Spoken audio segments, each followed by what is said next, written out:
All right, we are live. Let's get going. Let's go solo shot here. Hello, everybody. How you doing? All right, let's get this set up here.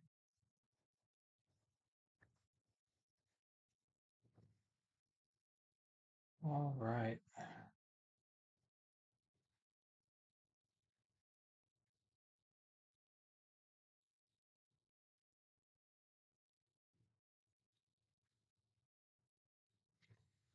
Right. Let's let the group join. Let's blast it out. Let's just say that we're live.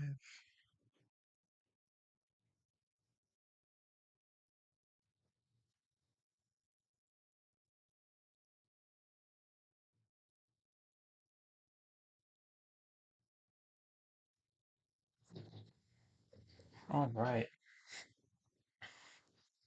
Gonna do a little bit more setup real quick and then we'll get started.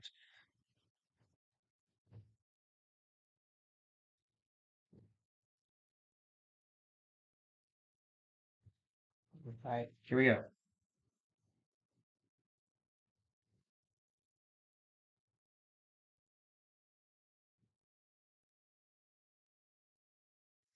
Well, we gotta change this video too.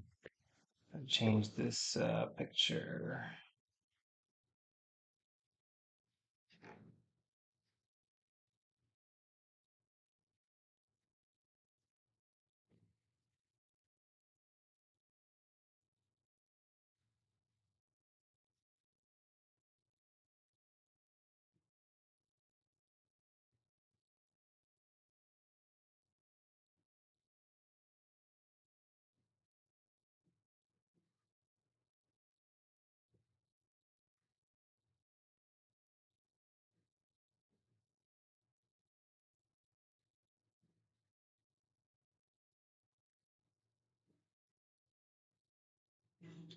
Share it. Let's get some people in here.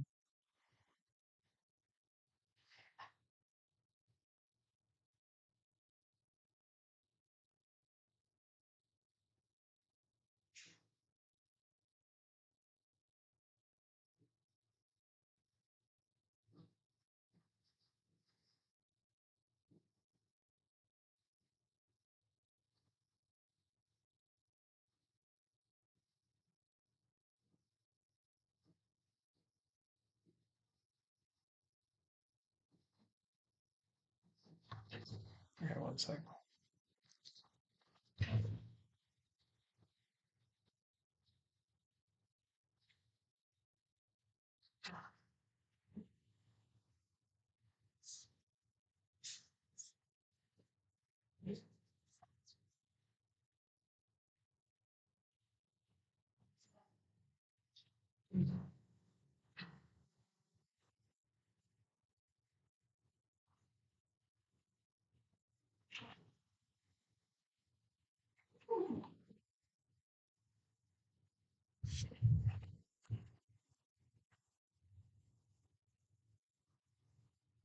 All right, we're back. All right, let me just share it to a few more people.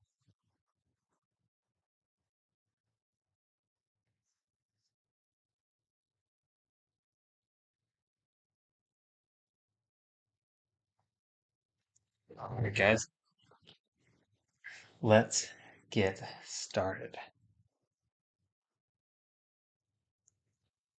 Hello, my name is Daniel, and this is the Engineering Success Podcast, episode 32.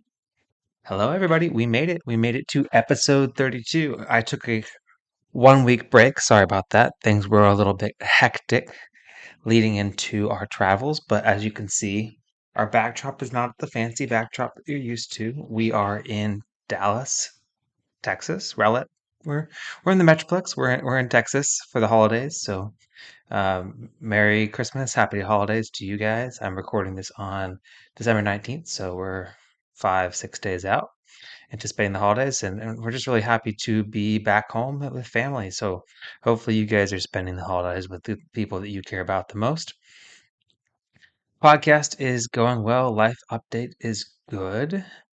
We're gonna have some personal good news. Personal good things are happening. That's for sure. So can't really complain. Lots of good things going on. So let's start off the podcast by giving our shout out to our top tier supporter, John Ott.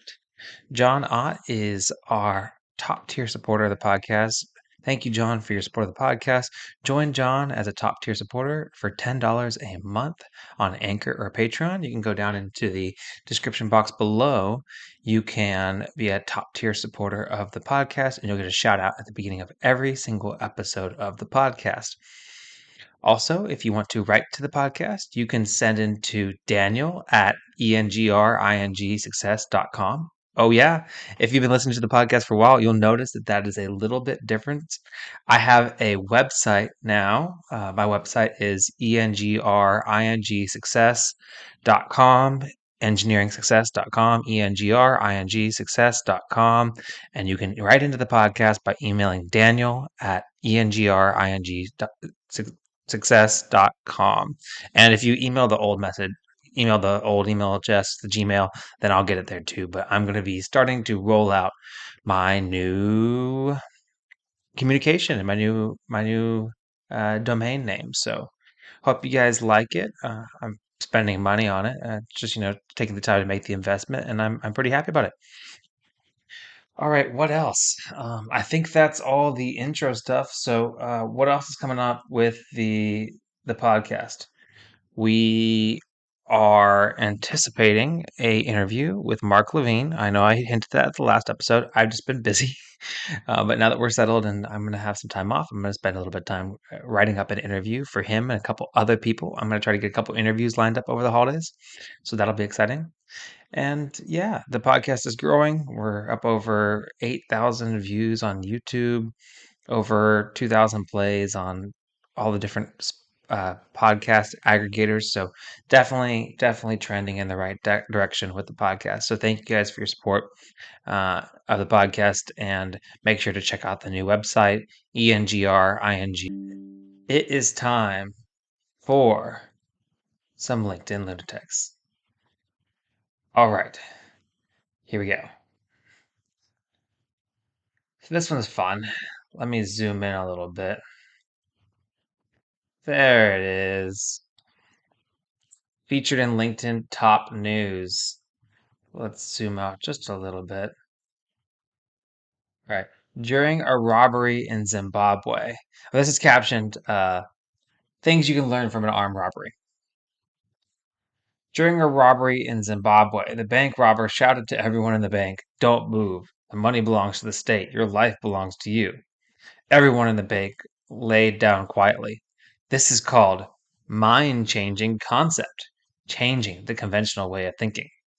When a lady lay on the table provocatively, the robber shouted at her, "Please be civilized. This is a robbery and not another R word that I will not say on the podcast." This is called being professional. Focus only on what you are trained to do. When the bank robbers returned home, the younger robber, MBA trained, told the older robber, "Big brother, let's count how much we got." Older robber said, "You are very stupid. There is so much money it will take us a long time to count. Tonight, the TV news will tell us how much we robbed from the bank." This is called experience. Nowadays, experience is more important than paper qualifications. After the robbers had left, the bank manager told the bank supervisor to call the police quickly. But the supervisor said to him, "Wait, let us take out 10 million from the bank for ourselves and add it to the 70 million that we have previously embezzled from the bank." This is called swim with the tide, converting an unfavorable situation to your advantage. The supervisor says, "It will be good if there's a robbery every month." This is called killing boredom. Personal happiness is more important than your job. The next day, the TV news reported that 100 million was taken from the bank. The robbers counted and counted and counted and counted, but they could only count 20 million. The robbers were very angry and complained, "We risked our lives and only took 20 million. The bank manager took 80 million. It looks like it's better to be educated than to be a thief." This is called knowledge is worth as much as gold. The bank manager and the supervisor were all smiling and happy after all. hashtag job, hashtag experience, hashtag money, hashtag happiness, hashtag MBA, hashtag India. Awesome. All right, so this was an actual LinkedIn post, and as you can see there, there's a picture of people laying on the ground in the midst of this robbery. So, lot to unpack here. Um, so this individual decided to take a bank robbery and a word that starts with an R that's not a word that I'll say on my podcast, and use that as an analogy to explain innovative business strategies. And I'll tell you, I mean, I want to get an MBA today, but this is like the epitome of trashing on MBAs, memes, level of content. I mean, people complain about people with an MBA that don't know anything that come in and try to take over a business or run an operation. This is like the complete definition of that. And again, I'm not devaluing an MBA. I want to get an MBA. I think that they're very valuable, but gosh, this is insane. This is ridiculous. Relating a robbery and embezzlement to a positive swim of the tide. Um, good if there be a robbery. That's killing boredom. And knowledge is worth as much as gold, but definitely wouldn't advise encouraging an armed robbery on your LinkedIn page. Um, though, I mean, this it's just pretty horrible. I guess the moral of the story is theft is okay. Um, and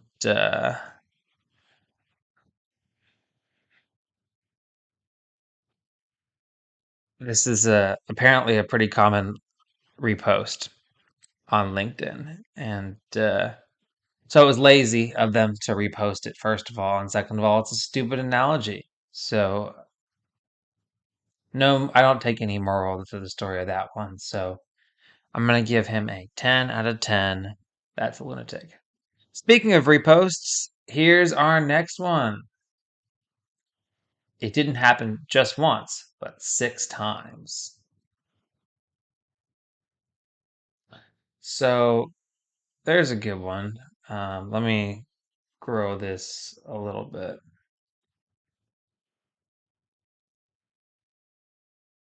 Pull that out so you can see the whole thing. There you go.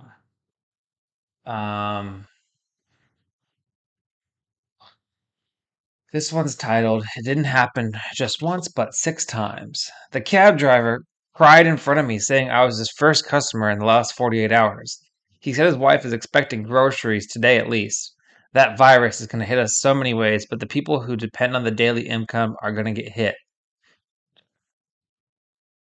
I gave the guy an extra blah, blah, blah, blah, blah. My gosh. So not only are people not generous, but they're doing copy paste just to show that they're generous and make some comments about the virus. And this was posted 4 days ago, which so this was probably a post that was went viral in the first months of the coronavirus, and here we are 2 years later in 2022, and people are still posting content that is reposted from early days of the coronavirus. So, yeah, LinkedIn is devolving, unfortunately, and that is one of my, I guess, recurring points that I make on the podcast. But um, yeah, so that's what I have to say. LinkedIn's devolving. I mean, that or this is a good idea. Maybe the cab driver is selling the same story to every single one of the LinkedIn lunatics, which maybe that's a little sob story that they're using to make a little extra money. But hey, word of advice, people: if you want to go be famous on LinkedIn, notice how these people don't really have that much engagement. This stuff doesn't really do much for you, so don't do it. Write your own stuff. Write your own generic LinkedIn posts. And if you really want to become a LinkedIn influencer, you got to remember that what you're supposed to do is you're supposed to write one line, then hard return, new line. Each sentence needs to be its own line. So remember, if you want to make it big on LinkedIn. Anyways, yeah, guys, just post your personal updates on LinkedIn. Don't post this crap. All right, that's this week in LinkedIn Lunatics. Do I sound distracted? I am. All right, we're going to take a quick ad break and then we'll be right back. And we're back. All right, the next question is future of chemical engineers without ONG. And I imagine that they're saying without oil and gas. That's just what I'm going to guess. So they say for now, oil and gas is a major employer of chemical engineers. So my question is simple. What will happen to all these chemical engineers when we shift to renewables or some other sort of energy production? What will happen then? I am just a final year student. So I'm going to give them a break on this. It's a reasonable question for somebody that is a final year student in college to ask. So I want to remind. So I think that a lot of people that don't work in the energy industry don't have the contextual understanding to know that energy is not just oil and gas, you know, traditional oil and gas, and then renewables. It's not just going to be we go from one to the next, and then and that's something that a lot of our policymakers don't know either. But energy production is the transition for energy towards more renewable society of energy generation is not going to just go flip a switch. You can't just say, "Hey, we're going to do solar. We're going to go 100% solar." It's not going to happen. Just like how the concept of being 100% carbon neutral, people are they're not American Airlines is not flying their planes in a carbon neutral manner. They're buying energy credits to offset their carbon productions. Anyways, we maybe we can go into that in another episode of the podcast if you're interested. If you're interested, you want to learn more about how the energy credit industry works. I will do a deep dive and do some research and get back to you in another episode of the podcast. So comment down below if you want a deep dive in the carbon tax and carbon energy credit industry. Um, but okay, it's just not gonna it's not going to be a flip of a switch. So we're in right now what I'd call the energy transition. So a lot of those engineers that have worked for the typical like the Chevrons, the Exxons, they're still working for them and they're working as part of the energy transition. For example, one of the biggest things that's going on right now is natural gas. And you say oil and gas, natural gas. Yes, but again, natural gas is much cleaner energy source than your traditional alternative, which is coal. So natural gas, the biggest thing that's going on right now, big buzzwords is LNG. LNG is liquefied natural gas. So we're bringing the natural gas out of the ground. We're piping in pipelines to an export terminal. At that export terminal, they are converting it into liquefied natural gas. They're putting it on massive tanker ships, and then they're powering entire countries. So, um, one example of that is Golden Pass LNG in Sabine Pass, Texas. And Golden Pass LNG is owned by ExxonMobil. They own a 30% stake. And then I think the other 70% um, is Qatar Energy. So Qatar Energy owns 70% and ExxonMobil owns 30%. So these companies that are really experienced, very well known oil and gas companies, they're involved in the energy transition. So the companies that are working for those companies that you think that would get phased out without oil and gas, they're going to be those same companies are going to be the companies that are at the forefront of the energy transition. So that's one big thing there, and also on the consulting side, um, I work for a large EPC firm, and we do construction jobs for natural gas facilities. We do construction jobs for power plants. We do construction jobs for food processing facilities. The engineers that work in the chemical engineers that work in consulting companies, I mean, they're not necessarily doing the design of all the OEM original equipment manufacturer equipment that's actually doing the proprietary processes. So what they're doing is they're integrating and they're building entire systems. So those chemical engineers, I mean, it's take a unit ops class. If you're a final year student, you might have taken a unit ops class or um, a what was the class called? Dr. Udine, I'm sorry, I have forgotten the name of the other class that I took from you where we did plant simulations. But it's just material balances. It's all about material balances. A lot of those chemical engineers working in consulting are doing material balances for different processes and different systems. So there's always going to be different processes and systems that they can work in. And then the ones that are doing R&D, well, they're going to continue to do R&D in some of the most cutting edge technologies in the renewable energy or energy transition market. And these same companies, another big thing right now is hydrogen for they're blending hydrogen with natural gas for power generation. Um, ammonia is a big thing right now, and it's a lot of the same petrochemical and oil and gas companies that are involved in these new budding technologies. They have the financial resources and they have the desire to be involved in energy. So it'll be a lot of the same major companies as we get further and further along the energy transition towards a more renewable society. So, what I'd say is those engineers are going to be they're going to have plenty of opportunities for employment, and honestly, that transition is not going to happen fully, or I don't even know what fully is, but that transition is going to be occurring throughout our lifetime. So, many of those people will even retire before before their expertise would theoretically phase out. And also, I want to also just close with this that oil and gas is not going away. Um, oil, especially, is not going away. There's a really cool graphic on what you can make with a barrel of oil. Let me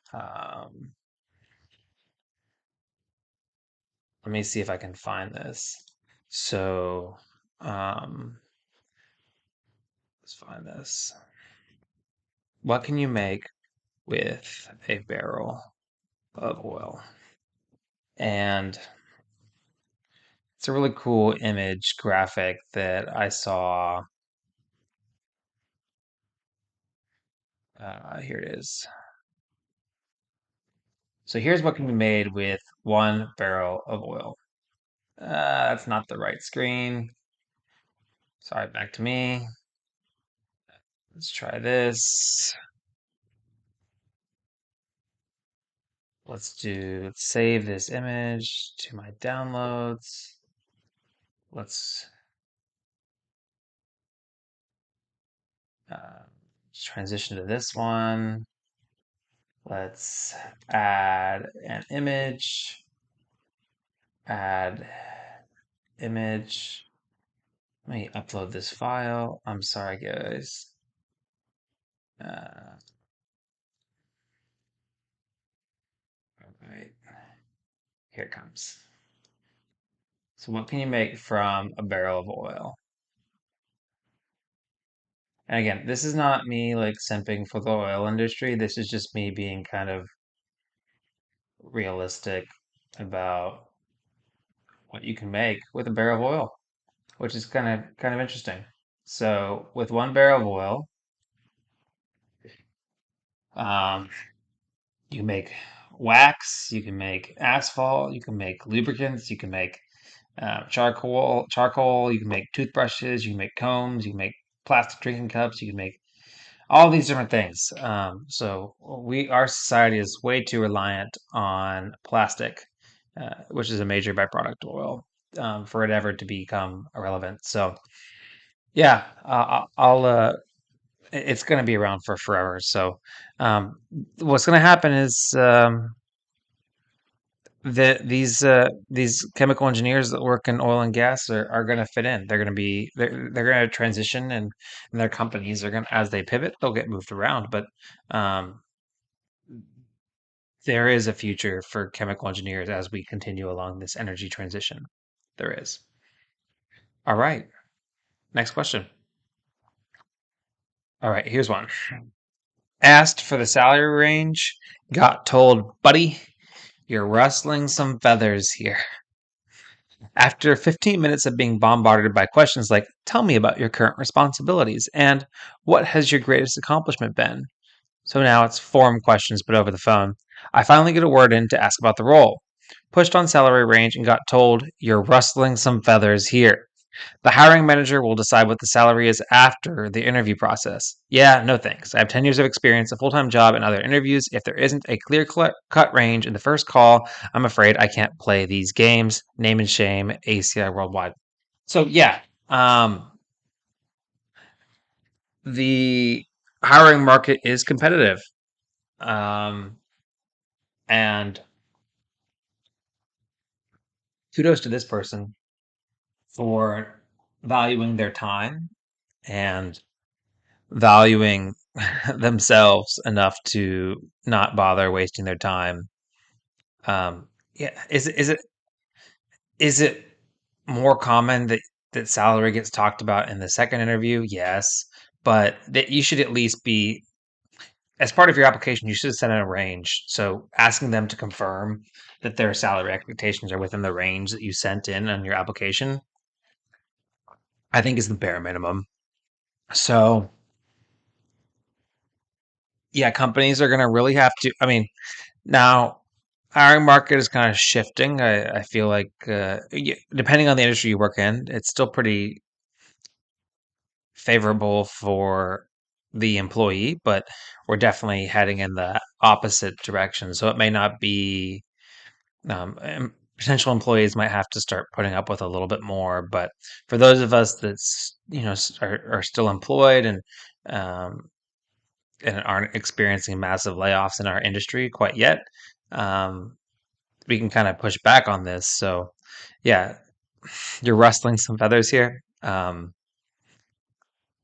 Onward and upward. Continue to rustle those feathers, guys. I just think that that's kind of insane that they wouldn't at least establish the salary range as part of the interview process and be weirded out by you wanting to establish that at your first point of contact before you bother spending any more time with them.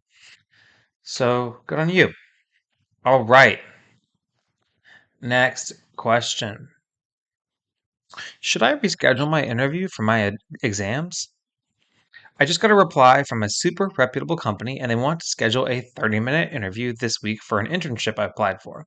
As a first year, I know I am super underqualified for this position and I cherish greatly for this interview opportunity. However, I have two 50% exams happening this week. So, for those who don't know, exams worth 50% of their final grade. And I feel like I won't be able to prepare for either of them fully if I decide to take on both this week. I guess I'm just scared it somehow they won't reschedule and I will lose this opportunity. Please give me some advice. Thanks. So they asked this question last week, and I'd say that it doesn't hurt to ask because it's a 30-minute interview. And yes, there's a chance that your person might be going on vacation this week, the week before Christmas. But there's also a chance that they won't be. And it doesn't hurt to ask. And by you asking, say, "Hey, I have all the exams coming up. It's a really busy week for me. Um, I could fit it in. I totally could fit it in, but I'd rather focus on my time this week and prioritize studying for my exam. So if it's all possible for this to be next week, that would really help me out." That actually, in my opinion, shows really well for you. It shows the opposite of bad. It shows that you know how to prioritize things. And that's a really good skill that they want in a potential employee. And the fact that you even thought about it and didn't just go with it because you're just that eager and you wanted it that bad, which you are eager and you want it that bad. But we all in our careers, there's a lot of things we want. We always want to get things done, but we always have to be able to prioritize and get done the things that are the most important. And we have to do that for our company. We have to do that for ourselves. And in your case, you have to do it for you as a student that's trying to get an internship. So, um, worst case scenario, they say no, we can't reschedule. But you asking and saying, hey, is it okay if we do a different time? That's not going to hurt you, in my opinion. That's not going to hurt you. So go for it. Go ahead and ask them, and if they say no, then it's probably because they're going on holiday or something. But it does not hurt at all for you to ask. So go for it. Ask away. All right. Next question. Best way to prepare for a 21 credit semester? My initial plan was to study Calc 2 in the winter break so I have a good head start, and that I could have more focus on my other classes. I've noticed I've slowly become fairly lazy. I've been procrastinating until the last minute, where previous semesters were that was unheard of for me. I do not want to burn myself out. I feel burnt out already, and I'm struggling to finish strong.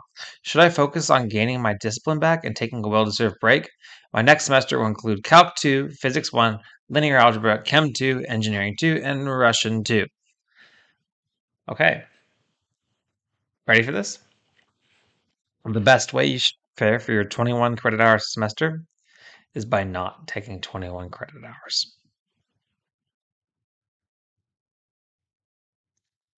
I know, a little bit aggressive, but yeah, is why are Calc 2? Maybe I'm kind of confused why Calc 2 and linear algebra are both on your schedule at the same time. If you can't avoid it, then save Russian 2. Maybe you could take Russian 2 in the summer online. I don't know how your university works, but a lot of universities they'll allow you to transfer in your language credits from somewhere else. So I would try to maybe drop Russian 2 or maybe not take both Calc 2 and linear algebra at the same time, because if you're already burnt out, a 18 credit hour semester for an engineering student is a massive load. So adding a whole extra class is insane because what you're doing is you're adding effectively 12 hours of schoolwork to your week.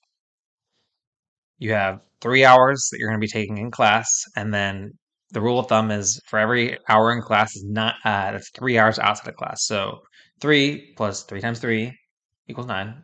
3 plus 9 equals 12.